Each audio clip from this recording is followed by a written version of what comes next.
What's going on, ladies and gentlemen? Welcome to Noodle Time, episode 179, live at WeGotSoccer at 9521 Westheimer Road, between the corner of Westheimer and Tanglewood. If you want to look for your national club apparel, whichever team you support, obviously Dynamo and whatever other teams that you support around the world, come here, support, buy all the good stuff, a lot of great jackets, jerseys.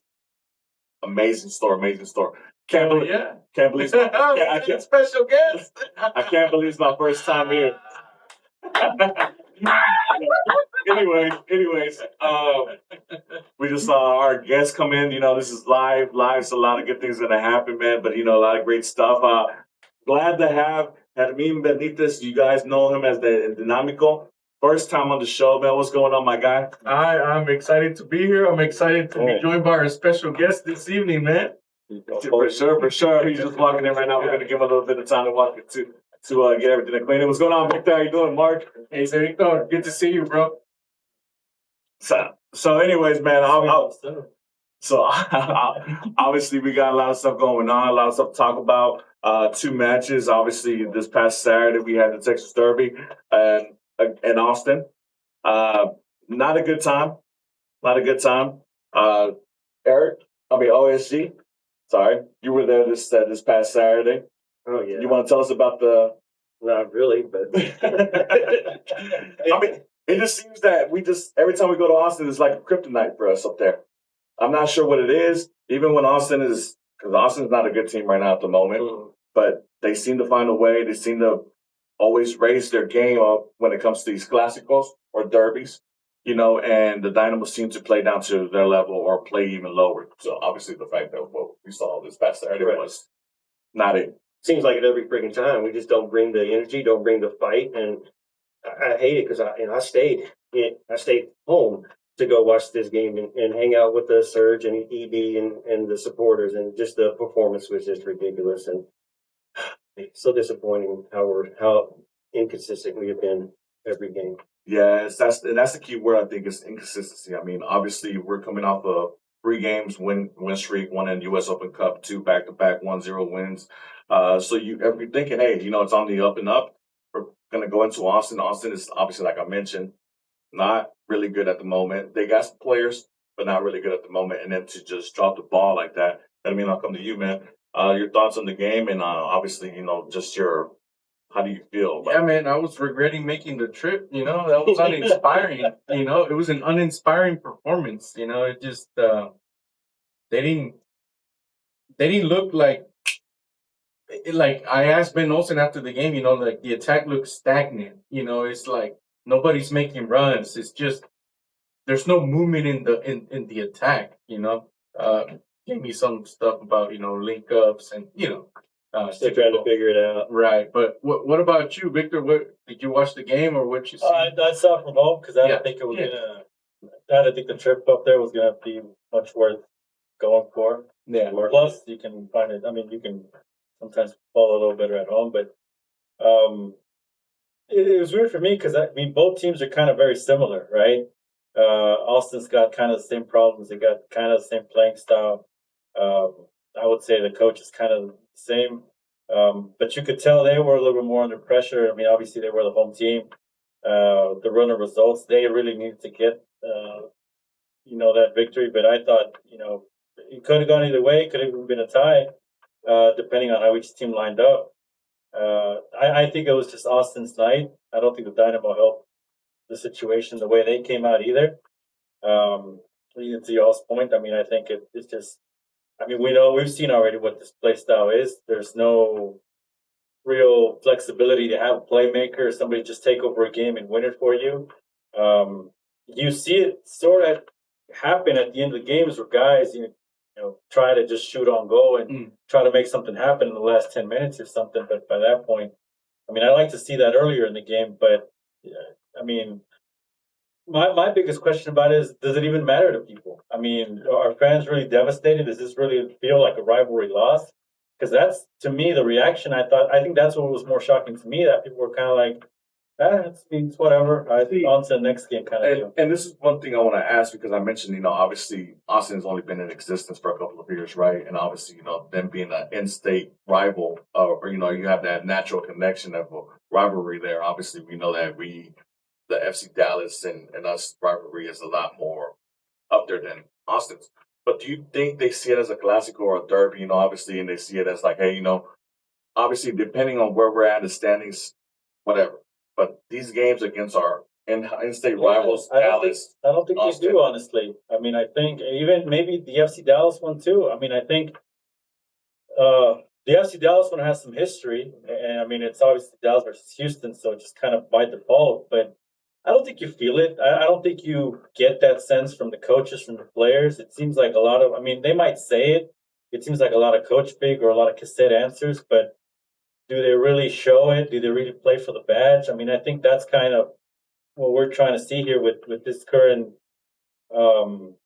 regime, with the current crop of players. To me, I just think that's that culture that supposedly they changed, but I don't really see a change. You see it in games like this, where and part of it is too because they're all the coaches, all the sporting directors, they're all friends. I mean, they're friends with Austin, they're friends with Dallas, so naturally there's not that the hatred. Yeah, right. I mean, I don't want to put that, but it's true. But And fans put in the sweat equity. They make the trip up, right? They rent a bus, whatever you got to do. And it just seems for all that effort, the team doesn't really put an effort on the field. This is my opinion. I know it's going to ruffle some feathers, but it just doesn't feel like the effort is seen there to where it feels like these guys are saying, "Hey, come on, we got a couple hundred people that make the trip up, give up their Saturday night to come see us, and this is the effort we're going to give them." For sure. Oh, let me ask you this, man. Do you think that the Dynamo have this maybe complexity of, hey, we're the older team. We won the championships. We have the U.S. Open Cup trophies and stuff like that. Austin, you just barely came in. You haven't done anything yet. So we don't even acknowledge you as a derby or as a rivalry yet. Well, yeah. But they keep racking up the wins. Right. The fans keep it a rivalry mainly. Like he said, the clubs don't make it a rivalry. It doesn't feel like a rivalry. Like you said, the players don't come out and play for that badge and feel sorry when they lose. It's a Griffin Dorsey that comes and tells us sorry whenever they lose on the road, and the fans are there. No longer on the team, right? No, we don't have somebody like that anymore. Like even Ben walked out prior at the beginning of the game, and he didn't get claps when he walked over to the supporter section to thank for showing up. And he got a couple of boos from up there, and it's a struggle. But the rivalry part of it, it's more just the fans. And this is Austin's 6th year. They've had one good year out of all of them. They're pretty little trophy. They don't care. They're not caring. They're saying they're selling out, but they're missing 5,000 people every game now. I think they're losing their perspective as well, and it's just a fan thing. Well, yeah, I get that, and I mean, I'll ask you this, man. I mean, obviously, like they're a small little club. They've only been around for 6 years. They only had one winning season, but out of those 6 seasons, 5 of them they've beaten us, and they've beaten us resounding at their place, And there's even been times where they beat us here at home as well. So, I mean, when do we get that like, I guess, that monkey off our back where we think like, hey, this club isn't what it is? I mean, at the end of the day, it's still 3 points available to you, points that are available to you to help in the standings, especially this season where this game could have put you back into playoff contention where you're still outside looking in. Yeah. So, I mean, my question to you is like, when do you think the Dynamo really start taking this game seriously against Austin? I think they should already, Yes, the Dynamo fans look at the trophies as the justification, but the reality is that when the Dynamo won those trophies to now, the league has changed completely. We're not even competitive as a front office. 20 years ago. Yeah. So 20 years ago. We haven't been competitive since the last cup we were even in. Yeah. Yeah, I mean, it's a disaster. Like I said, I think it's one of those things. Once we start getting from a fan base, from a supporter standpoint, and I'll put this on myself, where I start to get a little bit of an optimism in me, where I'm like, oh man, okay, they're getting there. 1-0 wins. They're not sexy, but but they're getting the points, and the stuff is going right, and and we're climbing up the table, and then a game, I guess a so-called trap game that we should win, we shit the bed. Right. and Right. and unfortunately, it sets us back. And that's just what happened with Austin. Now, I want to talk about a couple of things about obviously, we have the loud noises about Ponce not scoring. To be honest, my standpoint as well too. I think Borges should be right there on level with Ponce as far as the ineffectiveness of their lack of scoring or playmaking or assisting or whatever to help the team win. Victor, I'll come to you. Are you are you still giving Borges time, or do you think he still needs time to get acclimated to the team? Or obviously Ponce might be a little bit of a different situation. But just your Well, thoughts. I mean, I think that pressure is going to come internally, right? I mean, this is where there's too much leeway, right? There's too much comfort with, oh, it's a long season. Oh, it's, I mean, that's where in the press conferences, which, I mean, you can tell Austin doesn't really like to do them, but I mean, that's if you saw some way of having an advantage of using these press conferences, you'd say, hey, this is where I send the players a message, right? Through the public. Yeah, hey, Ponce has got to step it up. All right, we expect Bogish. I mean, we know he can do it. We expect more numbers from him. He knows it, that kind of thing, right? Where you don't necessarily throw him completely under the bus, but you just apply some pressure publicly and say, hey, he knows he's got to do better. I was concerned last night. I mean, you're playing a USL Championship side, and Bogish can't run up against the defender and take him on. And I mean, you think he would be at a level where he should be able to take on a USL defender. No disrespect to the USL, I'm just saying.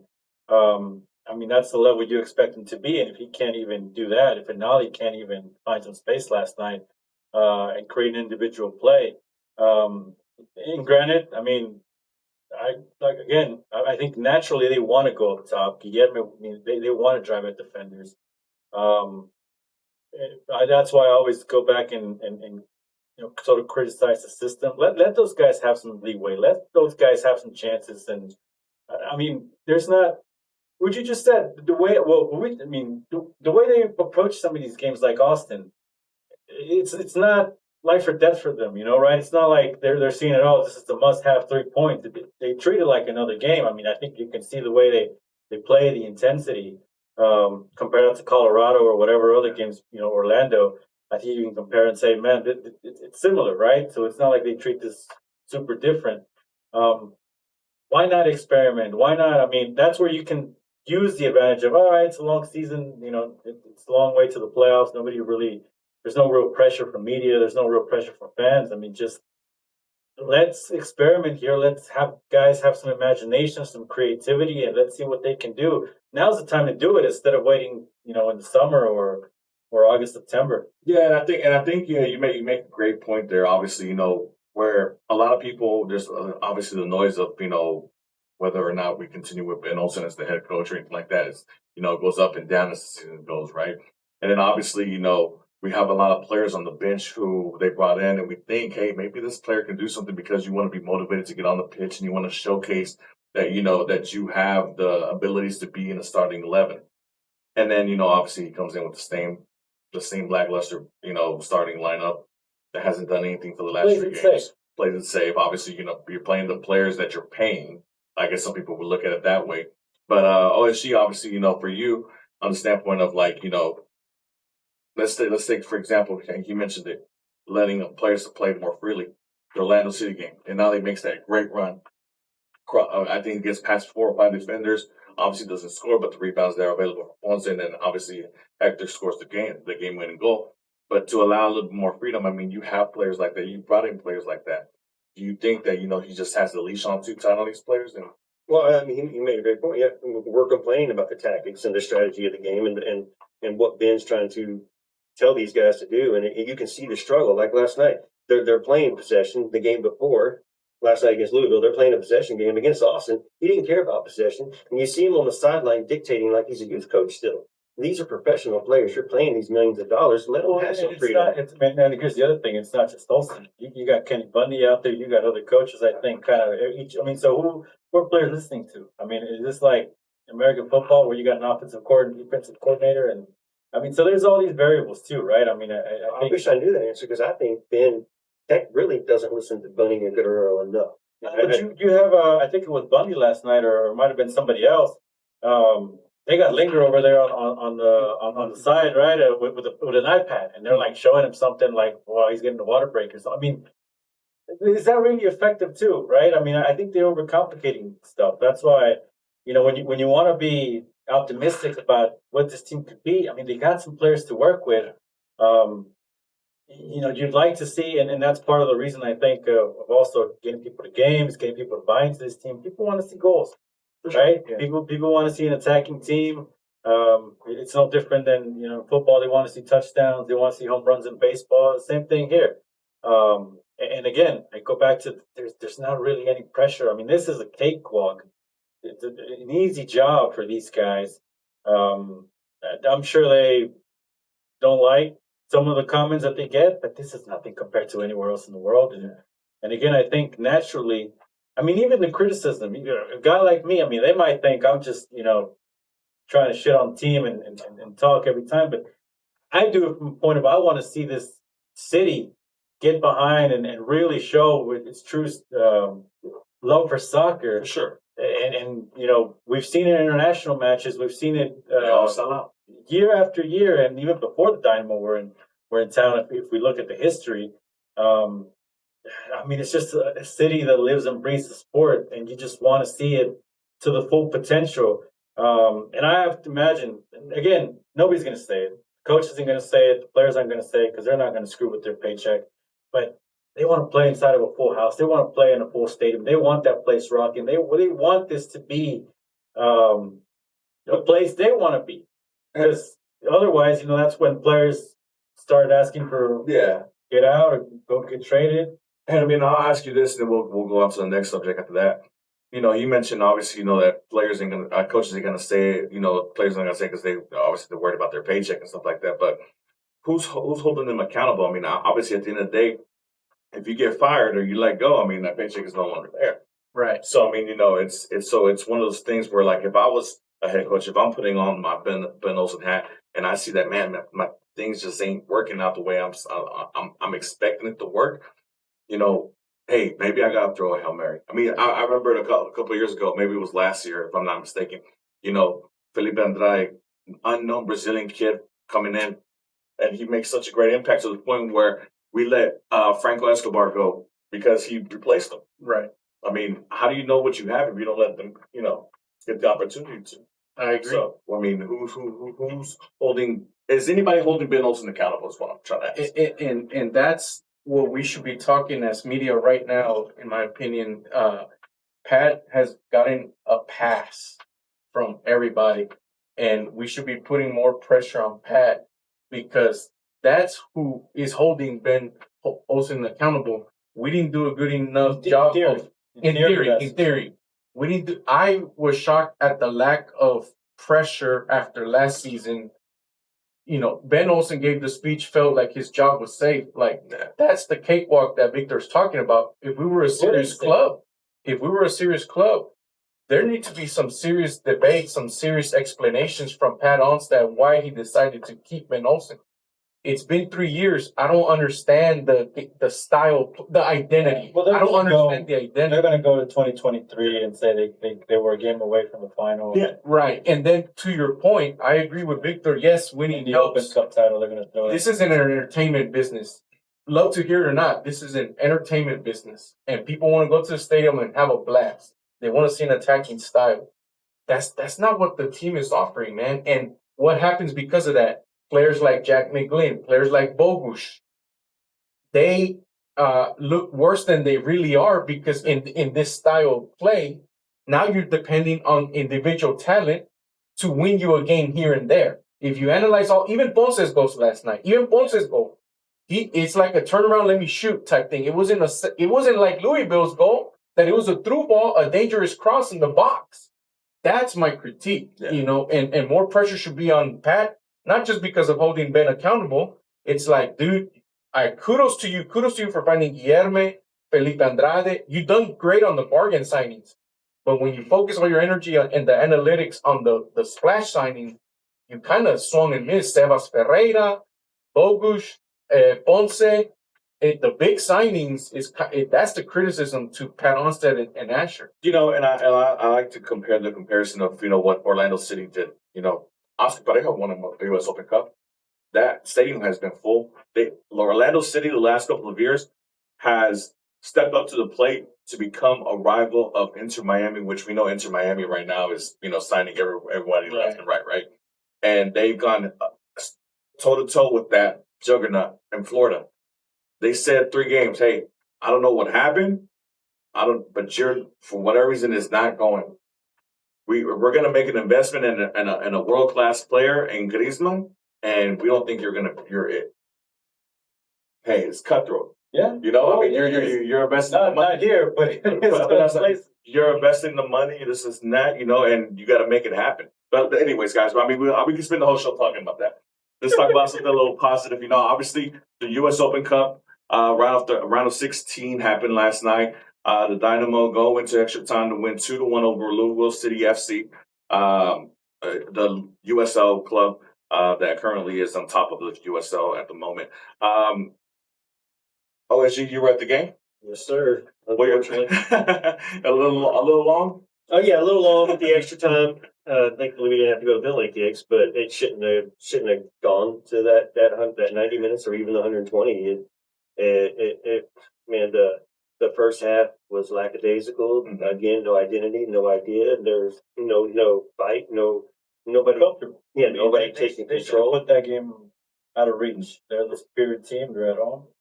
Yeah, I think basically we spoke about it offline that that game, the fact that Dynamo won didn't surprise you, right? But the fact that it took them so long to get to the point to obviously winning is what was surprising about it. But you would think if Louisville was fully staffed, because they were missing 5 starters, according to the commentators, stuff like that, would have been a cup set. Would have been a cup set. But unfortunately. Or fortunately, it went well for the Dynamo. They advanced, and they're going to face St. Louis here in a couple of weeks at their place. But obviously, it's a little bit of a positive. Obviously, the U.S. Open Cup is a trophy that obviously we do look forward to competing in, and a tournament that we do look forward to competing in. Obviously, because the prize is a conference as a CONCACAF champions spot for you to go and play against teams in Liga MX and stuff like that. So, but. My question to you had been: do you think that the Dynamo are gonna fare well against St. Louis going at their place? Obviously you play back-to-back USL competitions. Obviously 2 weeks from now we could be talking a whole different story. We got a couple of games between there and now. But just obviously Getterman was not even on the bench, right? They were trying to give him time off, to kind of rest because obviously he's been one of our most used players. Sound like he wasn't happy about that. But you think, it's like, hey, if this guy is bringing you the goods, let him continue bringing you the goods. But obviously, I understand that you want to give other people an opportunity to bring in the goods as well. But you can see there is no creativity. There's no creativity, but the identity of this team, to me, I could be wrong, is they're trying to be defensive and counterattack. That is perfect for a knockout tournament. So, do I think we're better than San Luis? Yeah. Do I think we're better than San Luis? No. But this style of let me hold off the pressure and counter you with Guillermo, that can work in a knockout, knowing that you got penalties or extra time. Whereas in MLS play, where you got to create, that doesn't work so well. Draws aren't good enough. But I guess it also depends on the opponent, because if the opponent's already scored 2-3 goals, yeah, no doubt. Then it's a wrap. You're wrapped up. Victor. Obviously the struggles against a USL club like that is just But obviously, we'll talk about this, and I want to talk about this because obviously my friend here to the side has a little bit of a different opinion about it. But the reemergence of Ache, 2 assists last night. Obviously, you can tell that the team gravitates towards him as far as obviously he's not our captain, but people look. But he has a presence. He has a presence. He has experience, and no, he's not a spring chicken. Yeah, but he can still dictate games for you, and that's why I think there's nobody else on the team that I feel has that type of impact, and especially in some of these games where you could have dictated a little bit more of the game against LAFC. There was a few more games in there where I thought, he could have been. I mean, that's where I see the advantage of him, right? And when you put together an 11, and I always believe you put your best 11 on the field. I mean, I think he's easily in the best 11 players on this team. Again, I go to the presence, and that's why I kind of say, well, why isn't this guy starting? He lifts other players. He's like a coach on the field. He's got a mind for the game. Is every pass going to be on point? No, but who else is? I mean, what's the guy's name? Samaseku or Buzat or even McGlynn? I mean, are these guys putting up the performances to basically keep HH on the bench? I mean, that's where I go to, and I think people get the wrong connotation that because he was bench at Toluca, he's just a bench player. And I mean, look at Toluca's roster, man. I mean, there's a reason why he was a bench on that team. Toluca's literally the best team on this side of the planet. But I think for this Houston Dynamo, I mean, he's still got some juice to give. Is he going to go 490 on each game? I don't think so when you have some midweek games. But if you're just playing week to week, I mean, I think there's at least once a week he should be able to. I think he can go 90. Is that going to last you the entire season? I mean, there'll be time when you manage the roster and give other guys opportunity. But I think, again, where's the incentive for early in the year saying, I mean, we never hear, listen, we really want to make a run at Supporters Shield. No, it's not even mentioned. We want to go for this Open Cup. We're making, there's never that commitment to saying, and if you fail, you fail, but at least you have the bravado, right, to tell people, hey, no, we're going for this. We want to win. We want to rack up trophies, and we're going to try to compete in every competition. You don't have the Leagues Cup this year. I mean, that's where and from your players, the guys that have that bravado are Herrera or Sviatchenko. I think we haven't heard much from Guillermo, but I think he'd probably tell you the same. He had a last year with Santos instead of to keep him up the top division with Neymar, so he knows, he has experience obviously in those, like, hey, we gotta win these games. And that's contagious. So, and when your players say that's another reason why I think you get them inside in front of the microphone. There's strategic ways you can do this to where you coach them through it, right? Achi, you only need to tell me, I need you to learn these 2 sentences in English, and that's it. Endear yourself, so we can get some run on English media in town, so we can get on the 5 o'clock, 10 o'clock news on Channel 2 and 11 and all these guys.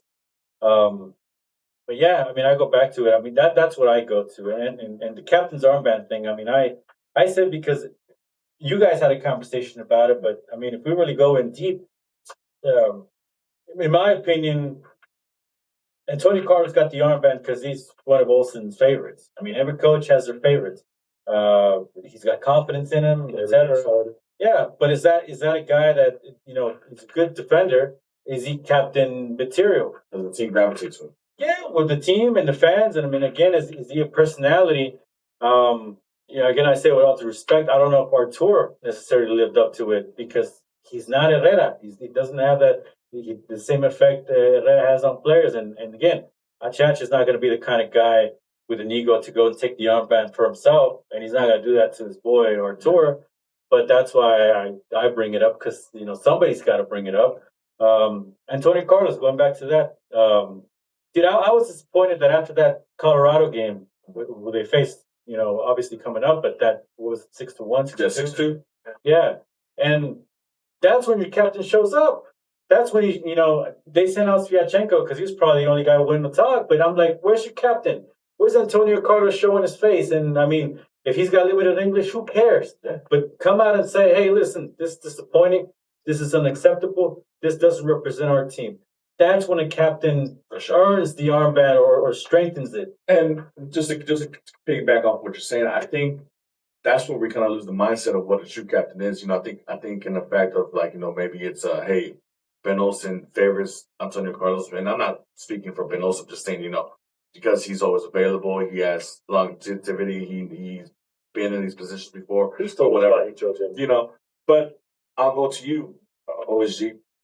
I think you see it from a different perspective where you rather have Ache available for the last 20 minutes when you can make something happen at the end of the game, or maybe you want to have him for the first 70 to make something happen, create and then whatever happens, then, Yeah. you know, if you got to substitute him afterwards. Let's remember, I'm on both sides of it. Mhm. I don't. Hector Herrera is never going to play 90 minutes for me this year. The way I see his, the way he can play. But if you starting him, he's not going to be a defender on the field for you, so you're losing the defender. Okay. Louisville last night, he should have started from the beginning. When it's a game you know you're going to possess and you're going to control the majority of the game. At Austin, I did not agree with him being able to start there. That was going to be a kind of a fight. But you do get Hector Araiza. I have not seen what Victor is saying about Hector and his old ego and his old style this year, where he's out there and he's pushing the players around him and calling for the team to grind together and build. He is doing his creative stuff, and that's Hector playing soccer. But I don't see him playing that captain role anymore. He's just back here. He's enjoying his role. I love for him to start. Again, you're missing a defender, but it has to be against the right opponent. I think part of that is, I mean, put yourself in his shoes. You're not going to try to, again, he doesn't have, other players do. He doesn't have the ego, I don't think, to, listen, I'm going to overpass Artur It's not or when he first Antonio came in. Carlos, right? So there's that kind of maybe over respect from Herrera. You're a world-renowned player. You should know. Go ahead and do it. Take over. Get this team Yeah, going. but Pump this team there's a up. hierarchy Yeah, respecting the team, There is. or but there should be. And I mean, I think that's so he's trying to give people their place as well. But you know, I'll go with you. So play him 60 minutes from the start then. Right. But what is he going to do coming off in the last 10 minutes Yeah. or the last 20 minutes? And you expect him to? He can rescue you a game. Sometimes it were to work out with USL Championship side like last night. But what if they're down, 3-1 against Colorado, and you bring him off? What are you bringing him off bench for? Well, yeah, and then I wouldn't use him at all. I probably would. I mean, you do bring him back, but that's where you have to decide against the opponent I when you're think starting. You start him. He's a smart guy where he's not gonna overexert himself. Kind of like Messi. Messi's not gonna run just to run. There's smart players that know how to use the field, right? And listen, put younger players around them and let them do the running and let him dictate. And I think that's the way you sort of use them. If you wanted to, but minutes. He's not going to exert. He can exert all his energy, and he can play a little defense. He knows, hey Ben or hey Pache, you're playing 60 minutes. I'm going to pull you out later.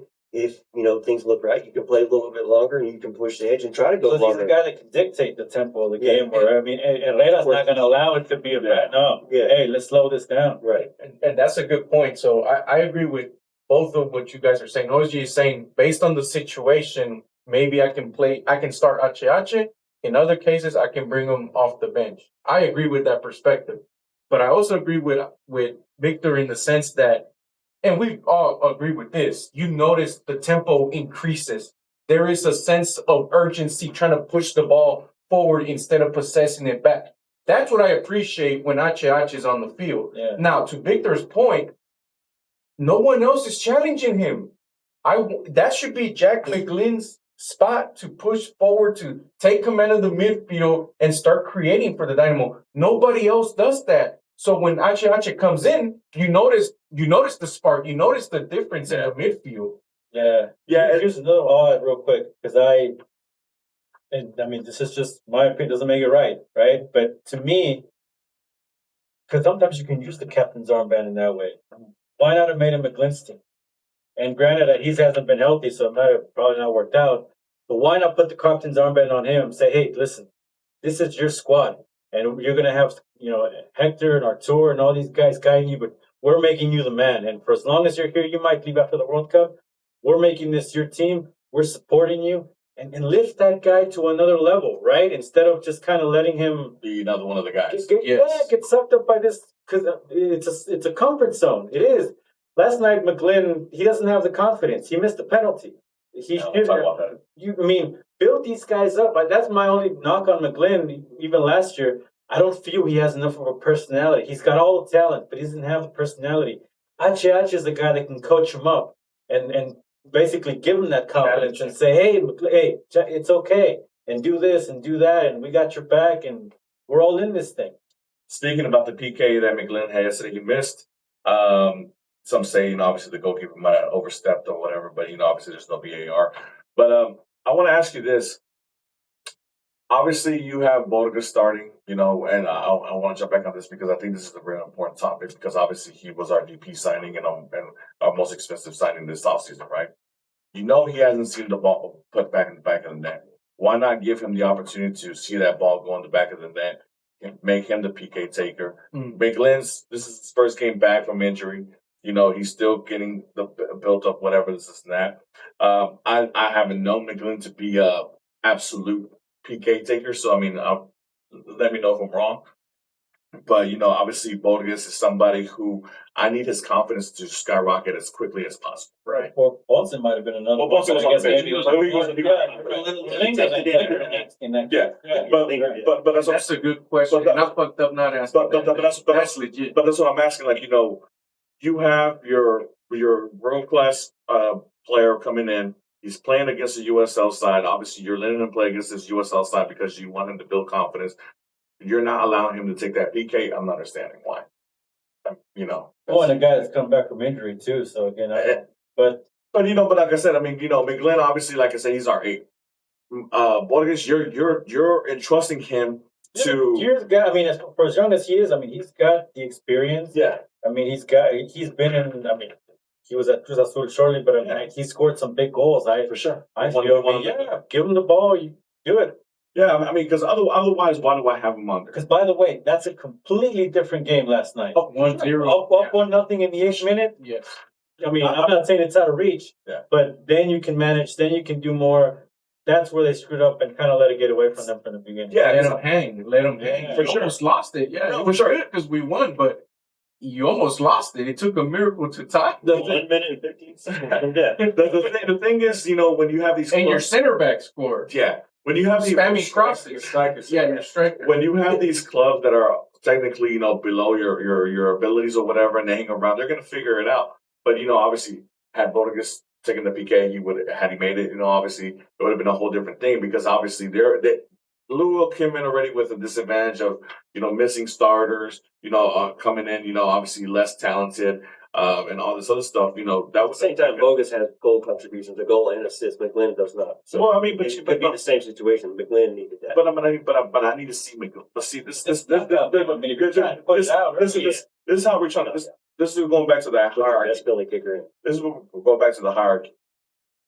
I don't expect McGlynn to score 20 goals. No. I need Borges to score 20 goals, especially for what I paid for him and what he's done and MLS and what he's done for Cruz Azul. I need him to score 20 goals if this is going to be a successful season for me. McGlynn, cool. He's going to assist. He's going to do his thing. Whatever. His first game back, I can ease him back in, especially because I have Hector, I have some Seco, I have Arthur coming back from injury as well. I have a bunch of midfielders, but my offense: Guillermo, Ponce, Borges. These 3 guys need to get it together and they need to score. Guillermo's doing his part. Ponce and Borges, I need these guys to start picking up some slack because it's going to be an Albert Feliz situation where the opponents are going to focus their whole attention on Guillermo and Ponce and Borges. In theory, that's what we thought it was going to be, where it's like, man, you got these guys that can go out wide, go up top, and take on players, and that'll open up your attack. Again, if Finale doesn't fit in, bring him off the bench then and make him compete. And if he outperforms Bogus and Guillermo, then then still one of those guys, and that breeds competition. But it's almost like, well, I got to get a Nolly on the field somewhere, so I'm going to put him at left back or wing back or whatever.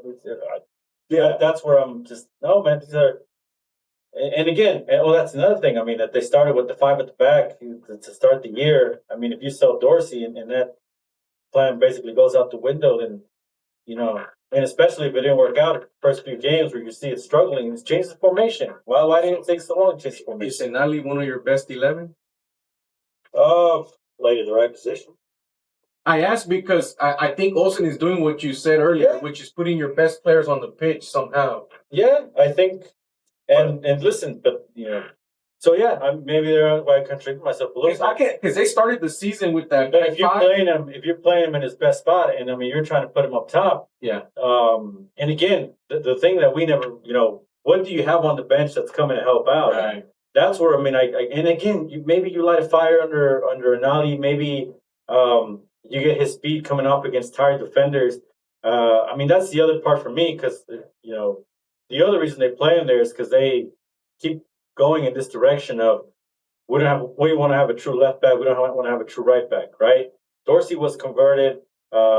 I know they got Negri now, Yeah. but he doesn't. I mean, Nah, he's not he's starting. a defender. Sometimes, I mean, the way he's not going forward. Yeah, he's not going forward. that's part of the reason why I don't really buy into Andrade, because maybe he's just out of position, and that's why. So real quick, who are your three bigs and your three forwards? You got Ponce, Anali, and Graham. Let's just say you put those three up. Who are your three mids? You have McGlynn, Hector, and Arthur, or do you add Salaseku and pull Hector?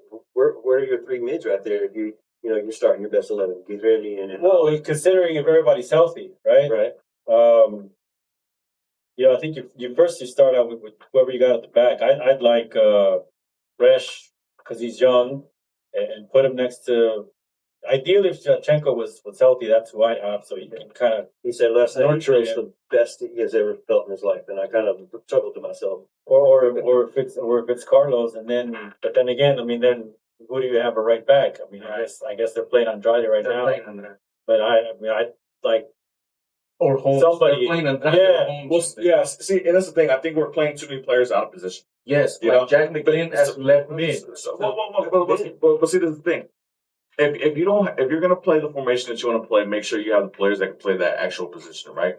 Like another thing, I think Anali is better at the left wing, but obviously but obviously Guilherme is dominating the way he is. You can't do that. Now, do you try him on the right? Maybe he does well on the right. Who knows, right? But obviously, you still want to give Borges the opportunity to get out of this stink that he's in. Or maybe Borges goes up top and center. And that's what I would do right there. And Ali on the right. Bench Ponce. And like I said, it's just and you put pressure on Ponce. Exactly. And then it just goes back to the big defense, right? Andre obviously took out Escobar. I think Andre, his best spot is on the left. It's not on the right. Right. You sold Dorsey for whatever. I mean, look, you got $1 million for the guy. The guy was a free agent from Toronto, back in the days. Whatever. You didn't need to. I mean, you jeopardize your season for $1 million. I mean, that's nothing in soccer. No, obviously, but we already had $6 million. And then obviously the thought is, my thought is if you're gonna sell somebody, it's because you have somebody in mind. Right. But obviously that is what it is. So I feel like Andrade is not in this true position where he was dominating on the left back, where he pushes up when he needs to. I don't think he's a wing back. That's not his style. I think his style is, when he has an opportunity to move up, he'll move up and get in on the offensive side of the ball. But when it's not required, I think for him his requirement is more, hey, I'm going to be 80% defense, 20% offensive. Where as a wing back, you're more 60-40. And look, maybe he doesn't have the dribbling skills to go up there and do like Escobar or like Anali or like Holmes or whatever. But then you've got a player like Holmes who might be gifted offensively, but defensively he's just lackluster. He's not doing anything to help us on the defensive side of the ball. So, but again, it's just it is a puzzle, right? But that's why But they put this roster together. It's the point, and they're the ones that decide. I mean, that's why. You got to fight it. If you're Olsen and this is your team, and if you're not on board with that decision, that's where you say, no, come on, man. I'm not giving up Dorsey. Yeah. Come on, I get a say in this. I need a guy who can play that position, and the other guys, it's a drop off, and it's gonna screw up my season, and it's gonna. Do you think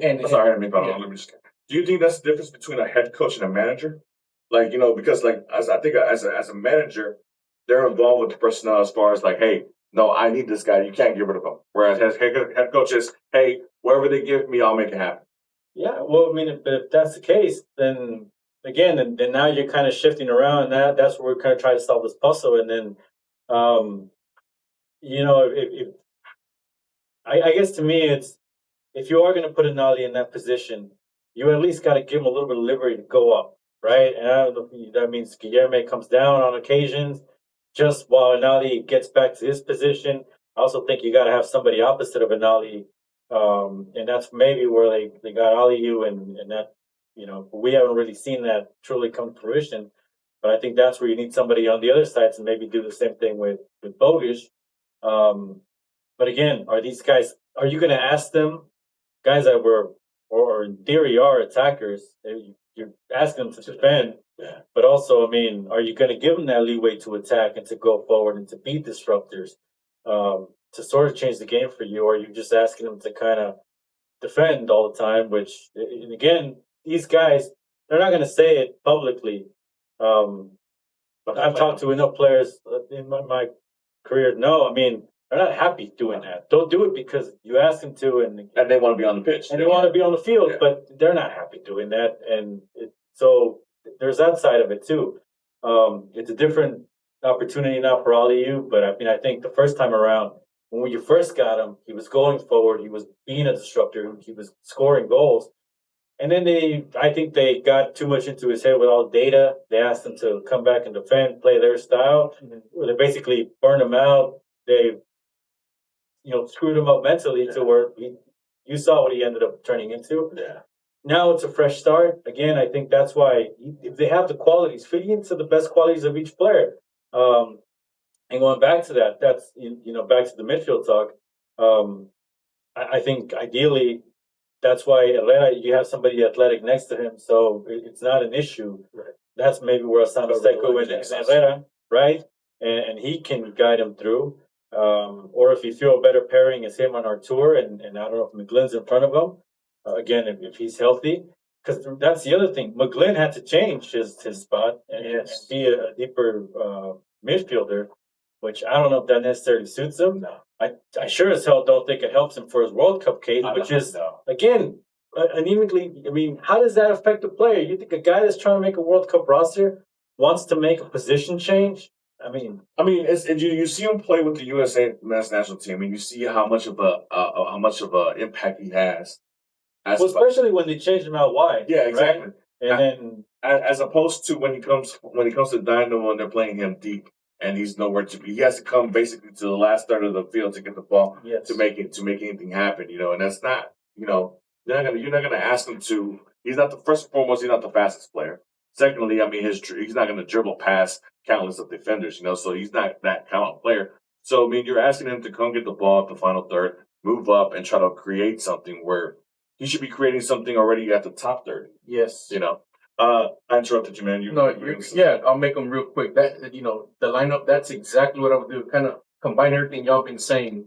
I love Ponce to death, but he's got to provide results. So Bogish, take his spot. And Nali on the right, so you can cut in with that left. Guillermo, you can't take him off. And then mix the midfield you guys talked about. Ache as my midfielder that can push up and push back. Help Arthur as the CDM. And McGlynn, like you're saying, top of the box. That's where I want you. I'll figure out the back four with whoever works. That's what I would do. Can we play a normal 4-2-3-1 instead? Right. Of course he's gone. Right. And so here's the other thing far left. with Ache, right? You're playing half a season here, right? Yeah. You're taking a World Cup break, so it's not like you're asking him to be a starter all the way to July. That's another reason why I think you could sort of manage this early in the season where you're like, hey, we're going with him as a starter, but summer transfer window, we're bringing in somebody else that can elevate this midfield, Right. whether that pushes that out or not. A younger version of him, maybe, possibly. I mean, it's you can tell there's a noticeable difference when you have Ache on the pitch. I feel, because I think the game for him, he's been in so many big games, and obviously La Liga, for Porto, for Pachuca, for Toluca, all that stuff. For him, this game is slow. He just wants to make sure that the people are in the right place, and he's basically another coach on the pitch for me. So that's why I think it's beneficial for us to have him start and be there. Like I said, I'm not asking him to be the Ache that he was when he first came in with us. Where he had the MVP season. Well, he's not going to have that season again. Yeah, he's not going to have that season. But he can still have another good season. But he can impact. I mean, what's to say he can give us 6 assists and like 4 goals? Something like that. But anyways, I want to move on because obviously we're gonna a little stuck with time here. But this Saturday against Colorado Rapids, obviously the last time we saw him, you mentioned it earlier, a 6-2 thrashing at their house. A huge disappointment of a game. I know we had the show the week prior and we made predictions and we thought that they were going to come out there and make something happen. Yeah. They did nothing. So, your thoughts on Victor? I'll get with you first since you're our guest. I'm guessing this game has to be about pride. It should, and that should be the message tomorrow when Austin does the press conference. And that's you got to put your guys in front of a microphone. I feel you could help your situation. That hey, we want to send out the message that hey, it's pride. We're out there to defend the badge. That 6-2 loss that we had against Colorado, it's still a bitter taste in our mouth. We want to take that away. We want to apologize to our fans because that's not the way this club is supposed to play. We're going to show you tomorrow. And I mean, and again, we want our fans to come out and we want it to be an exciting game. You know, I'm not saying they're going to come out and beat them 5-0, but you got to come out there and you got to Personality. yeah, you got to defend your house and you got to show that.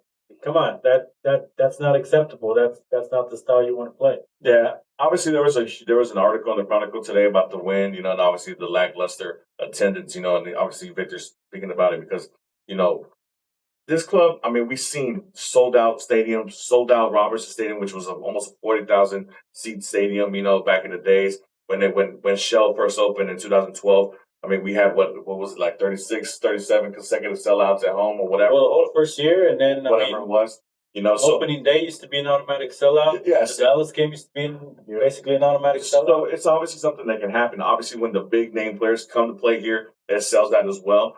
You know, but like when you have these games, like I said, against Colorado, which is obviously not one of the big echelon teams in MLS, but obviously you have a gripe to deal with them. I mean, to showcase that this team has some kind of flair, some kind of like what do you call it, gravitas. Yeah. You know, to go out there and really showcase that, hey man, you know, like this 6-2, this ain't us. Yeah.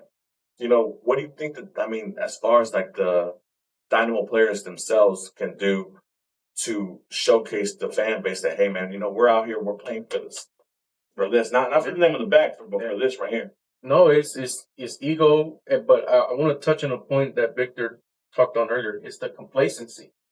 The complacency in that building can be felt, and it starts from the top. We spoke with Enali, and I told him, "Hey, what are the objectives for this season?" And everybody in that building will give you the same answer: it's getting playoffs. Right. And I told him, "No, you gotta shoot higher, man. You gotta shoot at least conference championship, at least." And that's the problem. The mentality from the top is let's just make the playoffs and see what happens. That's what they're happy with. So I wanted to touch on that. And the second thing I want to get off my chest was we talked about the Dorsey. And hey, you're asking, is Ben Olsen a manager? He had a say. They outvoted him because Ben was pissed at that press conference and said, I stood up and said, but they didn't listen to me. That's why he lost. That's one he lost. He said, you win some, you lose some. But then to Olsen's defense, and that's what I'm saying. What are we doing believe here? in him as a coach, how are you going to take a play away from him? And that's right. That's right. Yes. I mean, if they were offering something, if they were overpaying something huge. Yeah. And by the way, why is it? Oh well, you know his contract's coming up because I've heard that excuse. Yeah. Why does that have to? I mean, the guy can't stay. You can't offer him a new contract and keep him here. You don't know how he's going to be a year from now. I mean, that's automatically out the window. It's like, oh, he's not staying, so we gotta get some money out of this. So Who scored last night? did he? Oh, okay. Well, that was brilliant Rockets. So I hate to bring it back, but I just want to get that point across. But you know, see, this is what I'm talking about because obviously, look, I've mentioned it on this show before, and I've mentioned it wherever wants to talk to me. Obviously, look, I'm grateful for what Ben Olsen did during his tenure, right? U.S. Open Cup, Western Conference run, 2 seasons, you know, especially from what we were under the Brenner and all that other stuff era, you know, to get us back out of that and, you know, give us 2 great seasons back to back. Last season was a disaster. Okay, cool. Whatever. We'll you get a redo, right? But this season, like I said, it starting to look like it's a repeat of last season, you know? And then I go back to, like, San Jose, for example, brings in Bruce Arenas.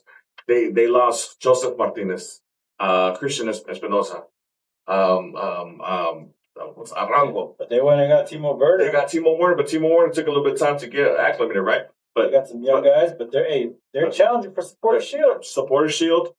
I think they've only lost 1 game. They're along the way to the quarterfinals for the U.S. Open Cup, and obviously Bruce Arena, you know, he has a track record. They changed the vision. He has a track record. You know, he has a track record. Well, so does Olsen, but the track record's different. But the track record, he's already met it. he won a U.S. Open with his, and obviously he's a DC United legend, whatever. So they gave him a little bit of grace and give him a longevity time. Like I said, I'm grateful for what he did. Ben Olsen will always have a place in Dynamo history, but there's levels to this as far as like where there's levels of players, there's level of coaches. And if we're ever going to get to that or ever try to return to that upper echelon of MLS, we have to understand that not only do we have to be top level with players on the field, but with the coaches on the sidelines. And like I said, I feel that Ben Olsen has already reached his ceiling, and that's it. And now, from all the grace that he's gotten from the city of Houston and Dynamo fans, I feel that he's going to lose it because if this season ends up being a miserable non-playoff season, and then he still comes back next year, and it's another false start in the season, those first 2 years are going to mean nothing to me. Yeah. Well, it was a honeymoon period. I mean, I give it. And he won credit. Yeah. But also, that's why I go back to you got to also give HH credit, which I don't think he got enough. No, I don't think he got enough. In carrying that team, I think you can see some of the similar scoring struggles in that season. I know you can go back and look at the numbers, but there were some anomalies there where they got some extra goals in some games. When they got to the playoffs, they ran into those troubles. They had the attendance troubles in the playoffs too, by the way. Yeah. So I mean, that's why I go back to, I think, and I've said it, I think Olsen can change, but he's got to be flexible and opening up his tactics a little bit, being more attack oriented. That doesn't mean you sacrifice the defense. All the contrary, it's easy to defend when you're up 3 goals, but you can't just sit on the one. Not against some of the talent in this league, not against some of these teams. And again, you have to set the tone as an organization. And I mean, last night, just a simple thing about the attendance. It's not up to me to fix the problems of U.S. soccer. And I get part of that, but there's also the other side where, like you just said, what your players are saying, what your coaches are saying, indirectly, it's message of the organization. And again, it comes from the top. There's got to be a message that says, listen, we want as many fans in the building. We want to make the city of Houston fall in love with this team. We're doing everything possible. And, again, you don't have to. And I'll say this, and then obviously I want to get your guys' predictions before. Calvin Sampson didn't have to do anything for U of H, but he went out there to give out free tickets and this and that, right? Yeah. For U of H before that program became a powerhouse. I saw it. Nice. That's similar to what the Robertson guys used to do in the early days. That's what they did. Camps, down. gave out tickets, this and that, whatever. But obviously, I don't want to get into that into detail. But that's another reason why getting away Dorsey. You had a guy that already built in a connection. Huge longest that's not worth $1 million to you. That's huge longest tenured player. It's basically your face. Now you got to reestablish all that with somebody else that nobody knows that may not even like as much. Different players, different style. All right. I hate to do this. Real quick on Ben though. Pat brought him in, said trust the process, and told us why he was bringing in Ben Olsen after Nagamura to get us to a certain point to do this. And basically, that's not going back to the playoffs because they didn't get there with Nagamura. To restructure that roster that they were building, complete rehaul. He, as you mentioned, he has met his ceiling. And that's what I've been preaching for the past, 2 months now. He's met his ceiling. I don't think he can improve or elevate his tactical coaching unless he utilizes those coaches behind him. So that's why I've been saying, all right, I think Ben is done. Let's move and elevate to the next coach. Who that's going to be, I don't know. How can we bring him here? I don't know. But Pat's starting to get on my nerves too by not holding Mr. Olsen accountable or not holding him accountable publicly when he should be. Or not listening to him. If you trust him. That's where it's tough for him. But I'm saying that's where it's built in where, it's I'm not saying he doesn't hold him to a high standard, but it's not going to be cutthroat. Yeah, right? Because I think Ben gave Pat his opportunity to become a coach for DC. Yeah, so obviously it goes back a while. But man, I'm not Glenn Davis. You can cancel me, but you're going to be on the hot seat really quick. So, anyways, I hate to ask you first, OSG, but prediction time. Colorado Rapids this Saturday at home. Can we get payback, or is it going to be one of those things where we were talking last time? 6-2. 6-2. They're going to score 6 again. Yeah, no. Yeah, come on. Their 6-1 was what was it? A stupid penalty kick. We're already losing 5-2, and then we give up another one. They don't have no fight. They don't have no grit. They probably done forgot about this Colorado game. They're just going to go out, line up the 11 that start the game, and just go out there and play. I'm hoping they can fight a little better since it's home, but no, I'm not confident. Colorado's tough. They're a wild Colorado team. did go through a fight last night. Had to go all the way to penalty kicks against a USL team as well. So they played last night too. So that I'm sure they'll be ready for us. But I'm not confident that we're going to win. I'm hoping for a draw right now. Draw, Victor. Well, it is a tougher Colorado side than it usually is because they got a new coach and they're trying to do something different there, and they got a few good players. But I mean, I go back to it. I don't think, besides a few teams in this league, you should be able to defend your house, especially with the guys that you have. You should be able to see out a result. I think they win, and I'll tell you why. I think, and this is the beauty of this is why you would want more media pressure. I think they look at that Chronicle article, they look at shows like this, they look at some of the questions. I mean, that the stuff that kind of, and you don't want to be comfortable, but I do think they do kind of, you get insulted by that stuff, whatever. I think they'll come out with a little bit of fire to try to, regain some of that. Yeah, the public perception that no, this isn't down in the dumps like everybody's talking about, and try to fix. We'll see if we can build that fire tomorrow morning. Yeah, no, I can't give you a score, but they better win. Are you a man? Like, you got some pride in you? Like, challenge that manhood. You got whooped 6-2. Yeah. Like, it show me that. Like, this weekend, this team will show us if they got some fight, if they got some dog in them. We thought they did because early in the season they made some comebacks, but now we're at a pivotal point in the season where, like, are you a contender or a pretender? And you got your ass beat, so now it's your turn to punch back, and that's what I want to see, man. That's what I want to see. So they have to get 3 points. Victor, I'll ask you this before we close.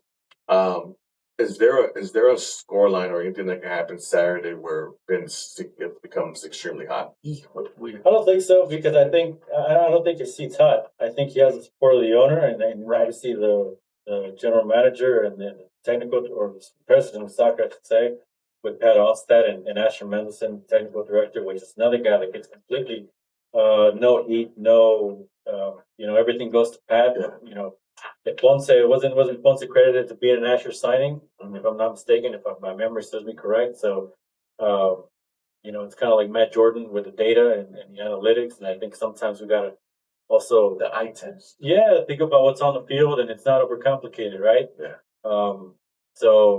But yeah, I mean, going back to, I agree with Herman. I mean, this is the game where you got to come out and show some pride, send out a message to the fan base that at least from the roster's point, from the coaches, because if you want to distance yourself from the ownership and the lack of marketing and all that stuff, hey, you could at least say we're doing our part, and that loss isn't acceptable. We're going to go out and defend a badge, and that's all you can truly ask of them. And that's what people want. They want results, they want wins, and they want goals. Well, I mean, in every sport that I follow, if you have a winning product, people will come. So, I mean, that should have been the answer last night That's too. part of it, but I mean, I think here we've seen that again. It's going to take. They have a lot of losing to offset. They have a lot of bad years. They got something going for them. The Brenner era did destroy a lot of things, right? And obviously they have a large hill to climb as far as gaining back those beginning Dynamo fans or whatever, or gaining new ones. If they even want them back. If they even want them back, or gaining the casuals, right? But like I said, there has to be moves along the way to where, hey, you have to elevate yourself. And obviously, like I said, the move from going from a first year coach from Tab and Nagamaro, that wasn't it. You hire a veteran coach in Olsen, great. You get you to playoffs to win the trophy, great. He's already stagnant. Okay, now you got to go and move on to the next level. But obviously, we have to see that. So one last quick thing. So even if Dynamo lose 6-2 again at home, you don't think there's no? I don't think so because again, I think the ownership brought in Ben Olsen because they wanted a team that gets to the playoffs. Mm-hmm. Olsen can do that, and that's the bar. And as long as he does that at the end of the year, that's what they're happy with. There's no talk about MLS Cup. There's no talk about Supporter Shield. that's where I wish the fan base was a little bit more alive and demanding. Yeah. That doesn't mean you're a bad fan. That doesn't mean you can't go to games or you have to protest by not going. But you can speak your mind and say, hey, listen, we expect this team to be more. I don't care about just MLS games. I want international. I want to play against America. I want play. Coca Champions. I want Coca Champions. I want if You want to make it to the Club World Cup. Yes. You want to Yes. get back to being a contender. You want to get back to being what you had in the Robertson days, Yeah. where you had guys that gave you their heart outs on that field.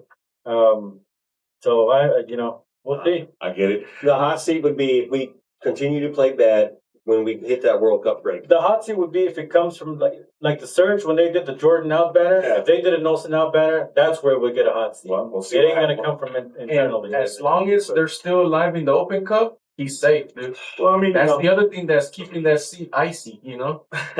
we'll see what happens. Well, anyways, guys, this is one of our first of many live shows that we're planning on doing for Noodle Time. Remote shows. Victor, thank you for Yeah, man. I was so happy to see you come, man. Good to see you, bro. So, you're welcome anytime, whether online or live, whatever. But, guys, obviously, like I said, it was great to do this with you guys. I haven't seen you in a while, but, it's always a fun time to talk Dynamo. Obviously, like you can tell from our passion and stuff like that, we demand a higher, type of club that we want. We love this club. I mean, dude, are you getting paid for this? Hell no. Are you getting I wish. I mean, look, I don't even live here.